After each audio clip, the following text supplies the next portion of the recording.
Welcome to another episode of Bitfinex Talks. I'm your host, Ricardo Martinez. Today, my guest is Juan Galt. Juan is a Bitcoin maximalist who also has a YouTube channel and writes very interesting articles on his blog. Juan, how are you today? Good. How are you doing, man? Oh, I'm doing great. It's Ricardo. Happy to see you again. We ran into each other in El Salvador at Adopting Bitcoin. Are you still in El Salvador?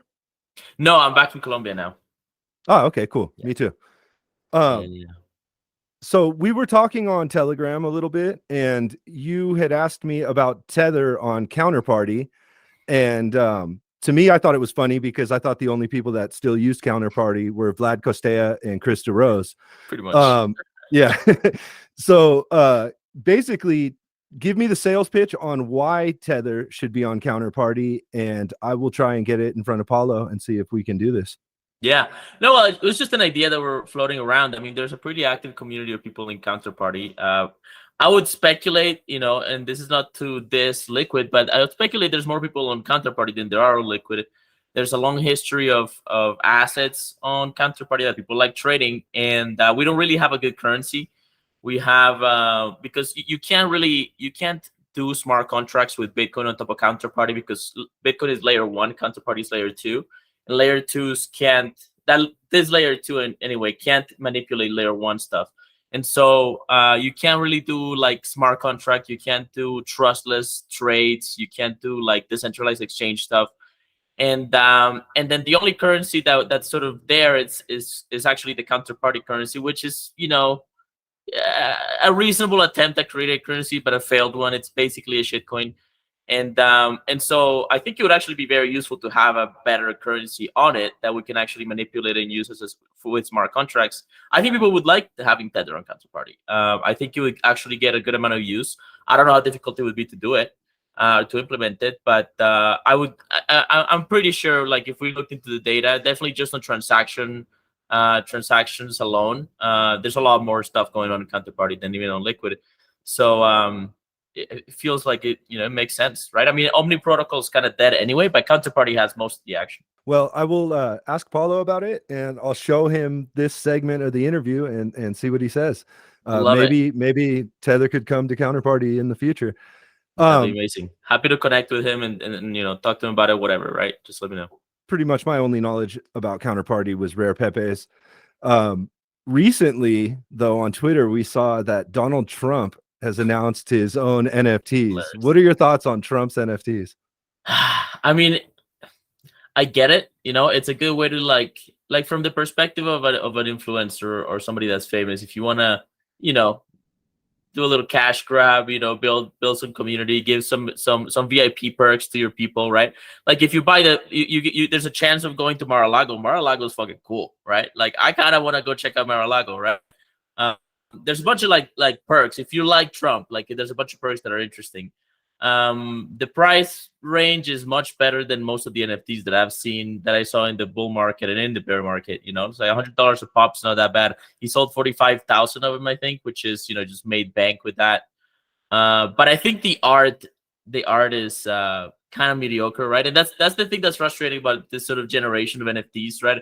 It's like if you can make really good money, make some original art, make some really authentic art, make something that's a little bit more stylish, pay a proper artist and have them fucking paint you in oils or something, like be a patron and get the high quality original art. But what we're seeing is some of the images were kind of recycled, like they're like wasn't, it's classical NFT shit, right? Like Ethereum NFT shit.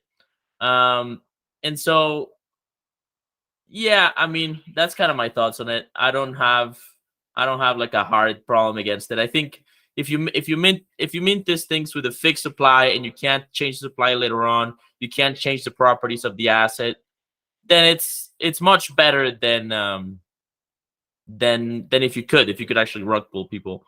And it's not any kind of sketchy sort of corporate like structure, with a hedge fund or whatever, right? Like crypto DAO thing. So anyway, those are my thoughts. I mean, it's kind of funny. It's kind of cringe, I don't know if it's just kind of grifty, right? But well, I mean, it is what it is, right? There's Trump for you. Yeah. All right. Another story that broke recently on Twitter is where I first came across it. is just super crazy, where she's trying to outlaw self-custody of Bitcoin and other cryptos and nodes, and also Bitcoin development. There's been quite a bit of backlash, but what's your take on this? No, it's really concerning. It's actually I've been like it's been messing with my sleep the past couple of nights, and I don't know how to deal with it because I don't see enough alarm about it. And it's during Christmas, which is when these type of politicians like to push things that they know are not popular. It's already gotten some backlash, and apparently Elizabeth Warren's, according to Jameson Law, her success rate with pushing this kind of like bills in general, she's had like one pass out of 300, so she's got a pretty low success rate. But it's a very like it's the most brazen kind of full frontal, you know, like direct attack. It's the most accurate kind of attack. Like it's actually concerning because it would end up pushing wallets out of the United States. The United States has a great deal of wealth. It would end up pushing developers out of the United States. We would lose maybe half or more of our developer talent.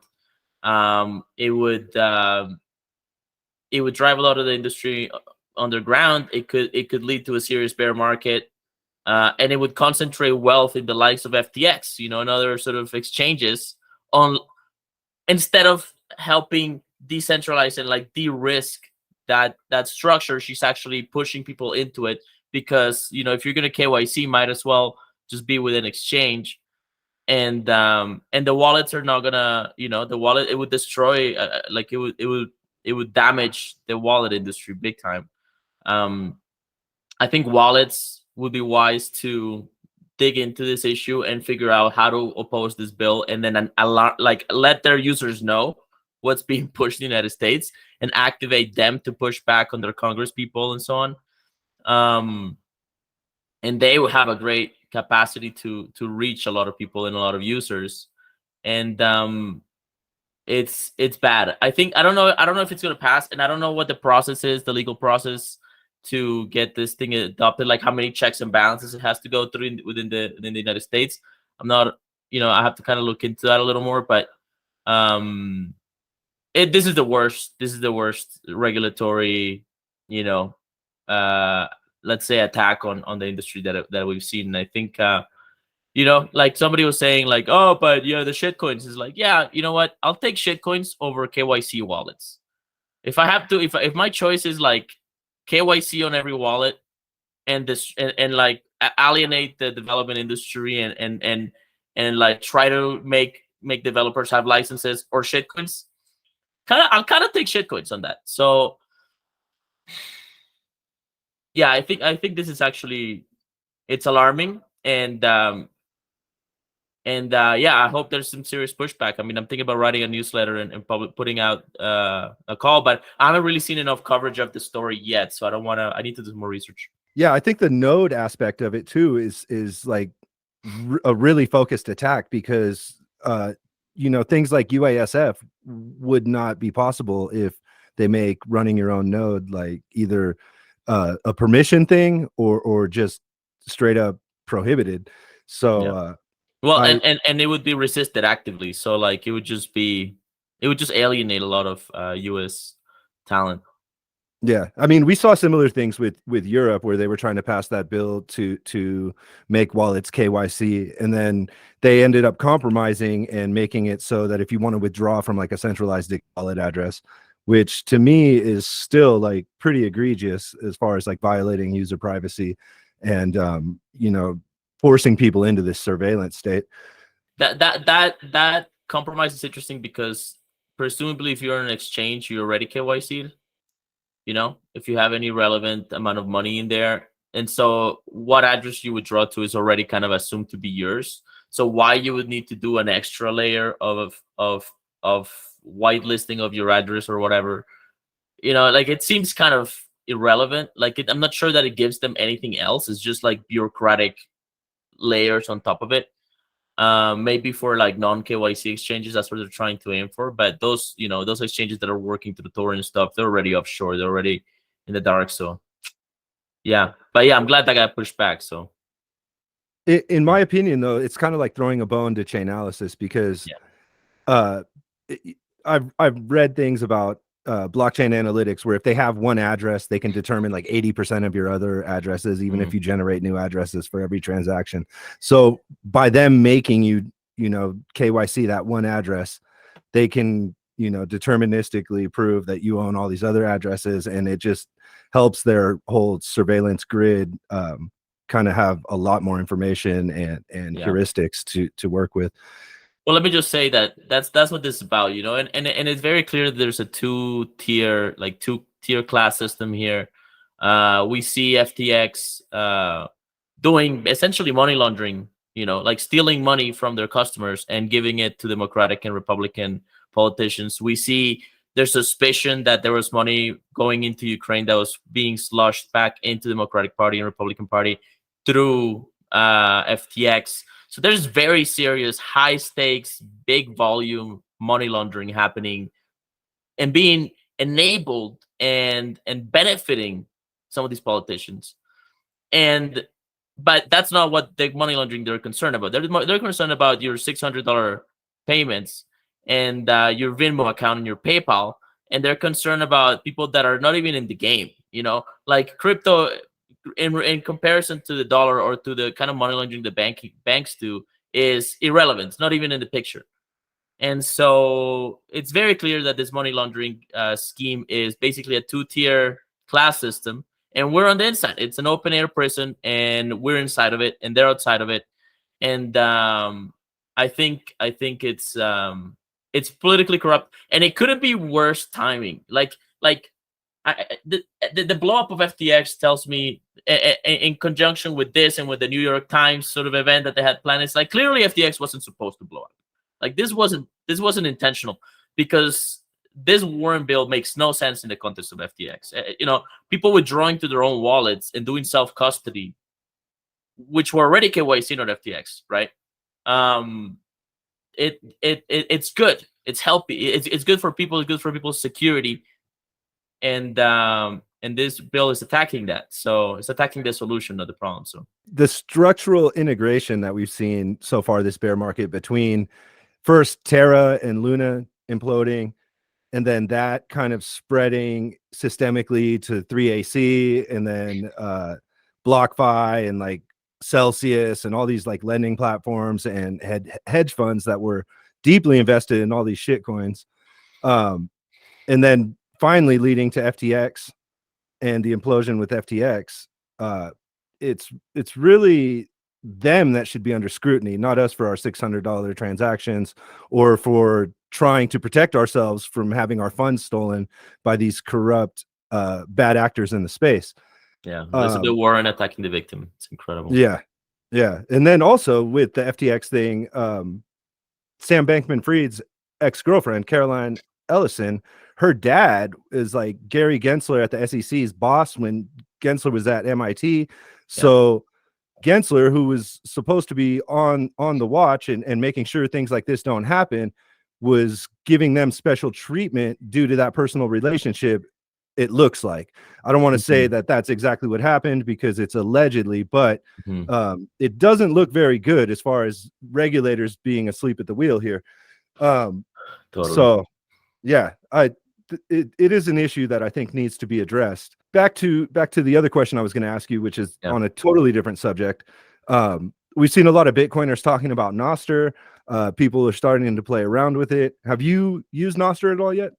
I haven't used it. I listened to a podcast on it. Kind of had a quick look at it. It looks pretty. Looks like it's a pretty early stage still. There's the one link I found wasn't really any kind of UX. I couldn't figure out how to use it, honestly. Didn't really put too much time into it, but it sounds cool, and I like the innovation that seems to come from it. Like it's sort of distributed communications thing, distributed social network technology. So yeah, I like the where it's going, and I think it's good that Jack is funding open source. Funny enough, there was like a controversy. You might have noticed a controversy around the guy that founded it, because apparently he was like raising money back in the day for attacking Monero.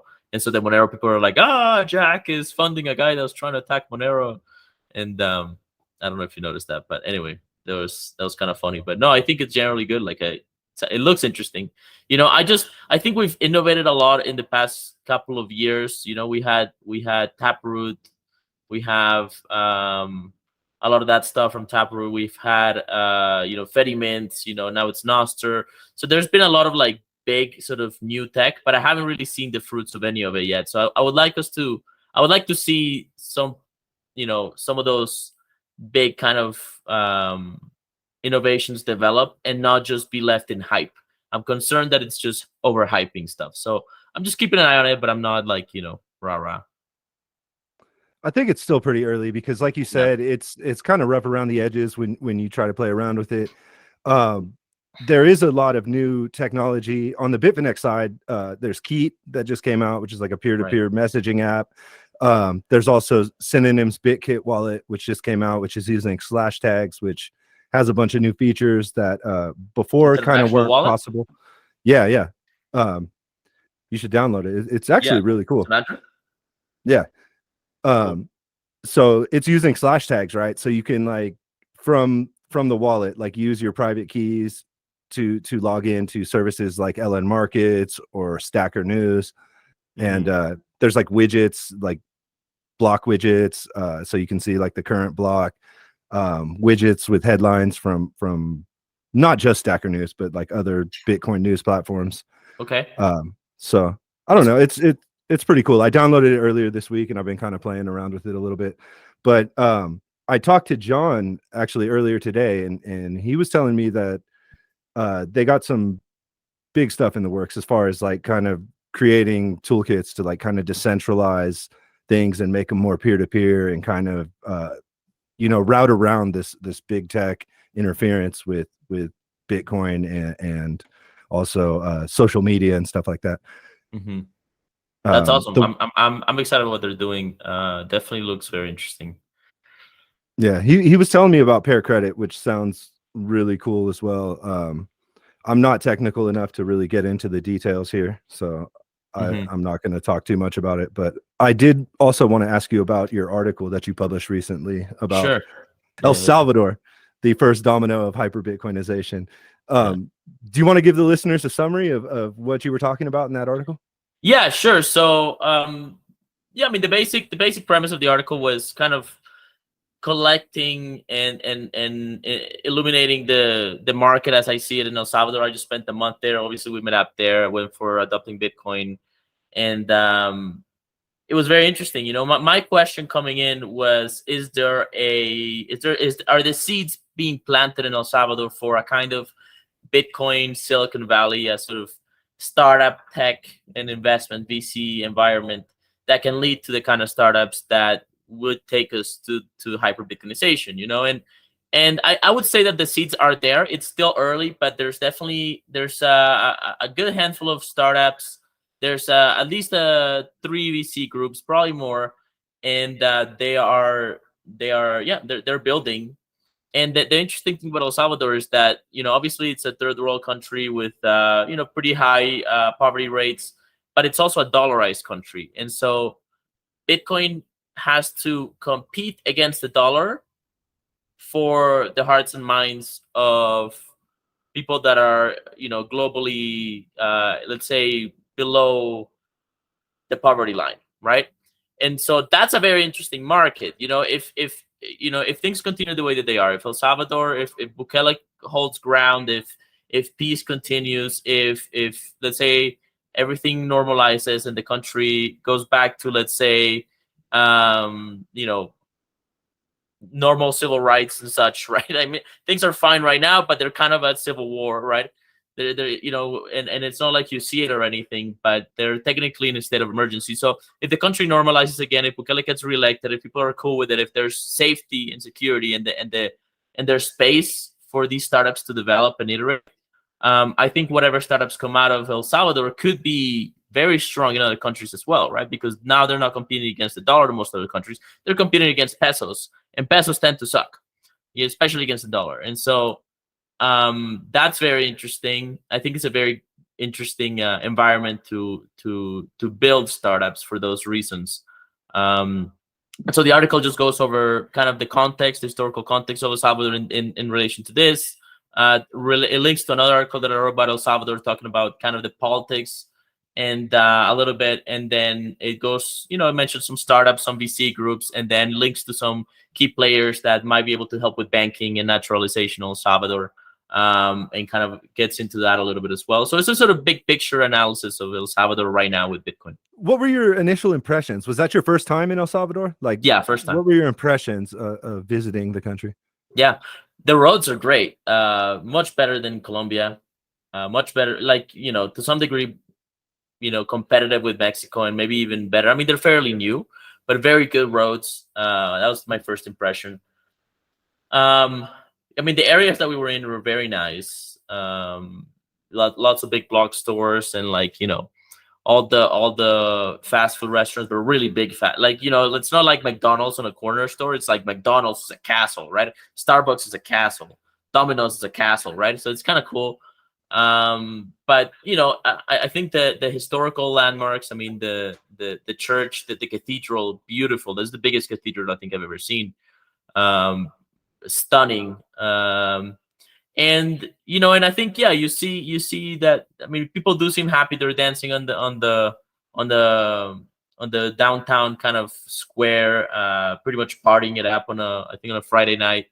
And I don't know. I feel like there's hope, and the people that I talk to they're all like, yeah, it's gotten a lot better. It's a lot safer. We're not getting extorted by the Maras anymore. So like, there's a lot of hope. There's definitely a lot of work to do. There's infrastructure work to be done in, for example, Sante. And if you go outside of the tourist areas, yeah, you see that the infrastructure is definitely not quite up to par. And but yeah, so there's a lot of work to do. But I think, I mean, this all looks good to me. I think it's a welcome change, and we'll see if it continues. Yeah, I was pleasantly surprised by El Salvador. It's a little expensive. It's a little expensive. Like, even for for American prices, like, it was basically American prices or slightly below American prices. Mexico's a lot cheaper. Colombia's a lot cheaper. So that, like, if it's expensive for me as a highfalutin traveling foreigner, I can't imagine what it's like for the local people. So yeah. Yeah, that's something that is prescient to bring up, because from what I understand, like, the average salary is like $15 a day or something. So for the people there, yeah, it should be a little more expensive comparatively to the standard of living that people here in Colombia have, or people in other Latin American countries. Yeah. For context, right? Like, there's some amazing restaurants there, and one of the burgers, I got this burger at a restaurant nearby. It was like, really fat patty, blue cheese, like the regular veggies, nice bread, like sauce, came with fries and everything. It was a great meal, but it cost like $18, and it came with like a potato salad, solid potato salad. It cost like $18. For $18 in Colombia, I can have the top steak in Bogota. Pretty much, it's like 100,000 pesos. Like, that's a top tier steak, and a beer or two, like, easily, right? You go to Galapagos or even Andres, you could probably get a really good meal with that money. So, what was your experience like trying to spend Bitcoin in El Salvador? Yeah, it was pretty good. I mean, I would say it's like 30% of people supported it. The other 30% were kind of open to it, but like, didn't really know how to use it, and then there were some like pharmacies that were like, oh, we just don't. But I think some encouragement would get the adoption much higher. But again, you need very good wallets for that first. You need a viral payments app that uses Lightning infrastructure first, and then you need a bull market, because it's really hard to sell Bitcoin to people on a bear market. And then like, there's a cyclical economy problem there that hasn't quite been solved yet. The remittances market needs to be, Bitcoin needs to enter the remittances market and trade between US and El Salvador deeper. Like, that needs to grow. That amount of income from Bitcoin needs to grow. And then I mean, a bull market will help a lot, but you also need just like a solid payments app. So but yeah, like, obviously it's the highest penetration of Bitcoin merchant adoption that I've ever seen anywhere in the world. So I mean, it's definitely good. When speaking to people in El Salvador, did they mention anything about their experience using the Chivo wallet? Yeah, there's a few times that they said like, oh, we just had some problems with it here and there, but I mean, yeah. So the people have had some like UX issues with it. I think that the story that I'm aware of with Shiva was that it got like 4 million downloads within a week, more than I think any Bitcoin wallet it's ever gotten. Like maybe Coinbase is up there, but definitely not at that speed. And so it's not surprising that their infrastructure would struggle to keep up with that. I think it's down to 1 million downloads and installs right now. So a lot of people kind of got rid of it. If the original reports are true, I'm getting this from Vacano, who is a Venezuelan Colombian developer who was part of the development team of Chivo when it's launched. And yeah, so it had some issues. I mean, I think while I was there, I didn't really see any issues with it. I think the UX could be a little bit cleaner. Like I saw people that were using it kind of struggle to use it, and the hard KYC requirements were, it's tough. Like if you wanna get people to adopt it, you could probably tier in the KYC stuff, right? Like just do SMS authentication to start, and then later on, if they want to do banking, ask for their ID, do the face authentication, right? Like you can layer that in if you're just gonna have lighting in the at the beginning, moving around, and so that it can actually spread easier, but I mean, it works and it has banking, and that's the key thing, right? I think banking is still important so people can build that confidence, they can cash out. This sort of magic internet money is real. And so you need banking for that. The Banco Hipotecario, which I talk about in the article, is an old Salvadorian bank that people can actually get access to as Bitcoin exchanges and companies. So yeah, no, but it's not that bad. It's just it's obviously custodial, right? Like it's still far from the ideal, but it's pretty good. It works. It gets the job done, and they're probably working on stability and such. But yeah, you have to build confidence. We have to build confidence in the people in El Salvador that this technology actually works and is reliable. I spoke to Bacano when I was at Bitrefill. I interviewed him about launching Chivo, and he kind of explained the challenges that they faced. He was racing against a deadline, and then they did not expect anywhere near that kind of demand. The first like week or two of the app being launched. Funnily enough, my experience is paying people that were using Chivo wallet went smoothly while I was in El Salvador, and I actually had an issue trying to pay people that were using Bitcoin Beach in El Zonte, because Bitcoin Beach has like the pay to addresses and the QR codes are a little bit different. So like me trying to pay with Moon Wallet wasn't going through for whatever reason. But Bitcoin Beach wallet seems like it's pretty popular though, and the stable sats thing that they just came out with is super amazing. Did you see that at all while you were there? Yeah, I actually watched a workshop, sort of like 1 hour conversation by the CEO of Galt, I think, or maybe it was Bitcoin Beach. And I got to ask some questions. Yeah, it's really interesting. It's a really interesting solution. There's some like if you compare it to Tether, right? The difference between Tether and stable sats is stable sats, you're basically going short on the market against whatever Bitcoin you deposit. So let's say I move $100 worth of Bitcoin into stable sats and I want $100 denomination. Bitcoin Beach will basically hold $50 worth of Bitcoin off like basically that they'll cold store it, and then they'll put that other $50 on OKX, which is a futures sort of crypto exchange, and they'll go short two times. So they'll go short $100 with $50. So they have, if the price moves up 100% against them, 50% against them, that position gets liquidated, but then the other position doubles, right? And so it balances out. It's kind of like a really interesting hedging position from a UX perspective. there's a little bit of like variation in the amount hedged. So sometimes you would send $5 and the other person would get $4.99, and that's not because the person the beach wallet, Bitcoin beach wallet, was taking like a fee or anything. It's just because the Sats value variated a little bit between when person A opened up the wallet and person B sent it. I think with USDT, you would receive what you would receive minus the fee, and with USDT, you only have one counterparty, which is Tether. Whereas with Bitcoin Beach's currently implementation, you have two counterparties. You have Galloy or Bitcoin Beach, a Bitcoin Beach wallet, and OKX. So I think that's interesting. Now, from a regulatory perspective, I don't know, right? Like, can Tether operate in the country, in El Salvador, as legal tender? I mean, it feels like they should, but I guess they can't, right? So, well, stable sats is just a feature. It's not really dollars. You're moving Bitcoin around.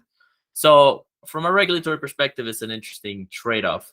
I like it. I think it'd be nice to get further adoption of it. I would love to see a wallet like Bitcoin, like Phoenix, or like a non-custodial wallet integrate this feature, so that I have even one less counterparty. So now it's like, comparable to Tether. But yeah, I mean, that's kind of where I'm at on it. It's an interesting feature. I mean, it's actually very respectable, but it would be nice to have just like, I mean, Tether would be good too, if the regulatory aspect of it was actually easy to solve. I'm not sure like how the Bitcoin legal tender law works. Like, I'm not an expert in Salvadoran law, but I think it only extends for Bitcoin. Although I don't think that altcoins are prohibited in any way. I just think they don't have that designation as legal tender.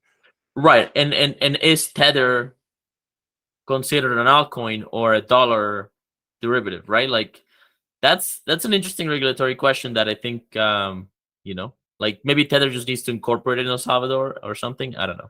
I don't know either. Were you there when they passed the securities law, or when they proposed the securities law? I'm not sure if it's passed yet. Yeah. I mean, I heard about it. We were yeah. I was in El Salvador. Yeah. Okay. Yeah, I guess that's supposed to lay the framework for I guess like a legal classification for things like Tether, and then also the volcano bond, which may come out here in the next year. Yeah, I'm gonna be writing an article very soon about regulatory, like the regulation of this industry, and what we might see, what's being proposed, what would be possibly good. What I would actually like to see, where the areas of greatest abuse are. So yeah, you can go to juangalt.com and subscribe, and you'll get that article to your inbox very soon. The last thing I wanted to bring up is Bitrefill. When I was at Bitrefill, they opened an office in El Salvador, and Sergey brought up a really interesting point that El Salvador is kind of like a testing ground where if you can roll out like a successful business model in El Salvador where you have friendly regulations for these kind of things, it can be exported out to other markets. I think with regulations, that's kind of the same thing, and they're watching the regulatory decisions that El Salvador is making to kind of design their own frameworks for their own populations. So I think what happens in El Salvador is super important for the rest of the world. I agree. You brought up juangalt.com. How else can people follow you? Twitter. Follow me on Twitter, and that's at Juan S. Galt. And yeah, that's pretty much it. I mean, thank you for having me on, dude. Indeed. Thanks for coming on. Are you still doing the YouTube thing? I remember you used to have a channel where you do videos and stuff. Not so much. I'm thinking about doing a podcast. I'm plotting how to do it, but not yet. Right now, I'm basically off YouTube, just writing. If you do a podcast, you should consider the podcasting 2.0 value for value thing that Adam Curry's been pioneering. For sure. No, for sure I would launch on I would definitely integrate with all that. Yeah, I think it's really cool. That's one of the most interesting areas of Lightning right now, actually. Found app and so on. Very cool. Yeah. Well, dude, it's been a pleasure having you on the show. Thanks for coming on. Thanks, man. Appreciate it.